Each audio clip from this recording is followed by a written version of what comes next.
Yo, what is going on, guys? Hess here from CollectiveKicks.com, and I wanted to bring you guys a video today and have a little bit more story time. I did a video previously where I talked about basically almost having a job at Nike and then how that unfolded and whatnot. But from that, somebody left a comment and said, hey, can you talk about product testing and how you used to do that for Nike? So I thought this would be a great video for another story time for you guys. So hopefully you guys enjoyed. If you guys did, hit the thumbs up button, and if you guys have future suggestions, maybe especially for those people. But let's go ahead and get into this one on how I used to test sneakers for Nike and Jordan brand. So I know I'm a bit out of shape right now, but when I was in my youth, I actually played basketball a ton. I played basketball when I was a kid all of the time because frankly I had a basketball and there was a hoop across the street from where my parents lived, and it was free entertainment. When we didn't have a lot of money to pay for entertainment, basketball was a great alternative because I already had the ball and the hoop was there for me to shoot at. So fast forward quite a ways, right out of high school, I played basketball at a gym that was in Hillsboro, Oregon, which is the town next to Beaverton, Oregon, which is the home of Nike, if you did not know, and Jordan brand as well.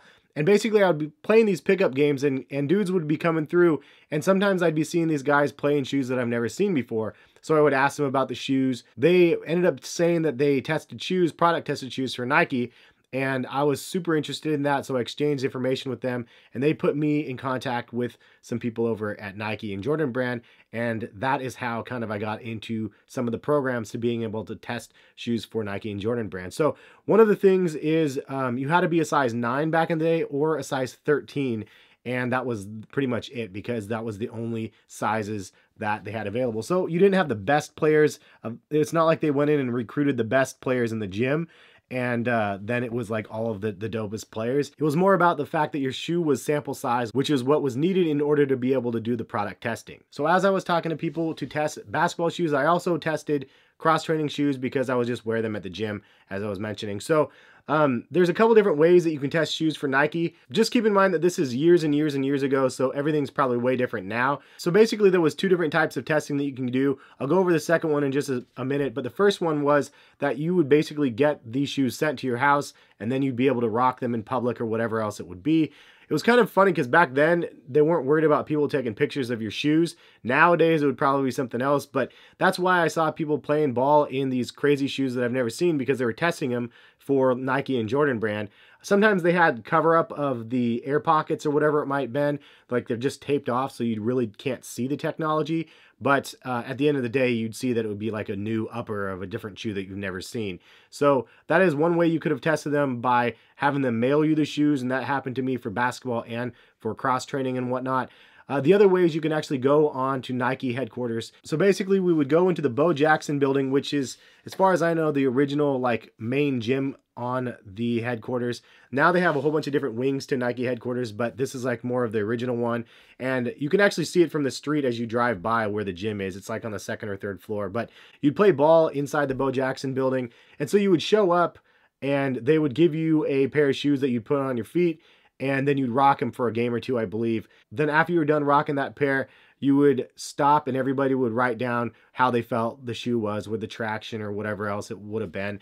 There was basically a certain amount of metrics that Nike was after when you were filling out the form to get a feel for the shoe and give your input about how you thought about the fit, if it was comfortable, and those types of things. And then after you were done with that shoe and that paper, you'd switch shoes to a different pair, playing those ones, and then say how you felt that those shoes felt. So it was kind of fun to be able to just try on these different shoes with different technology and just play some games in these new shoes. Most notable, there was a couple pairs of shoes that I remember that we tested. One of them was the Nike Hyperflights. When these ones first came out, it was just something super different, and it was like very minimal technology. It almost felt like you were just playing on the hardwood with your floor. There was like very, very minimal cushioning in the shoe, but it was just an interesting looking shoe, as well as like the materials were very odd as well. But the Air Jordan 16 was definitely the most notable one that I ended up product testing. It was interesting because this is the one that had the shroud over top of it, and it was one where, depending on the pair that you had, they had, I believe, some zip versions, they had some Velcro, and they also had magnetic.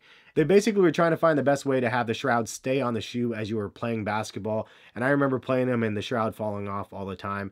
And it was interesting as well because the air unit, we didn't know if it would have a visible air unit on the the Air Jordan 16s or not, because that part again was taped off when we were testing them, and it didn't matter which one you had.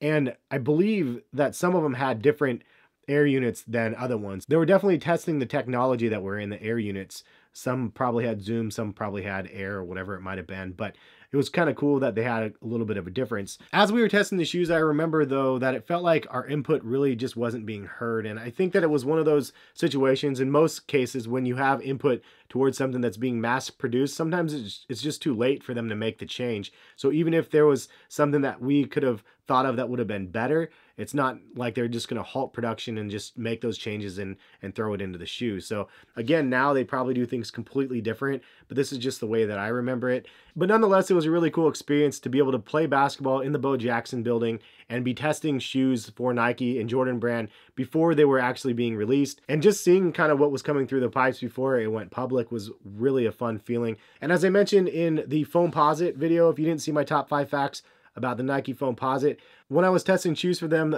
there was a guy that worked there that actually hooked me up with 5 Nike Foamposite samples. And I mentioned this in many other videos for those that haven't seen. 2 of them were the royal blue Foamposites with the Nike on the side, which are wear test samples and are super, like, I mean, they're just grails nowadays because they're impossible to find. I've only seen a couple of them, even images of them on the internet. And then there was 2, I think there were 2 black pairs and then 1 of the egg white pair of the Pros, the Foamposite Pros. But I got them for super, super cheap. I think 40 bucks each or something like that. And maybe it was 80 for the blue ones. I can't remember. It was really, really cheap though. And back then they were, again, 180, so it was really awesome to be able to get them for really cheap. And it was one of those shoes that I really, really wanted.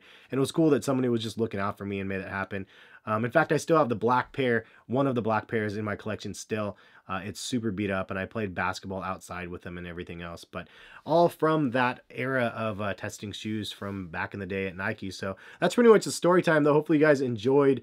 It's fun to do these kind of videos, and it's fun to just kind of reminisce about, like, really these sneaker moments in my life that I've had years and years and years ago that is really brought me to the position that I'm at right now, where I'm in front of you guys just making videos for fun.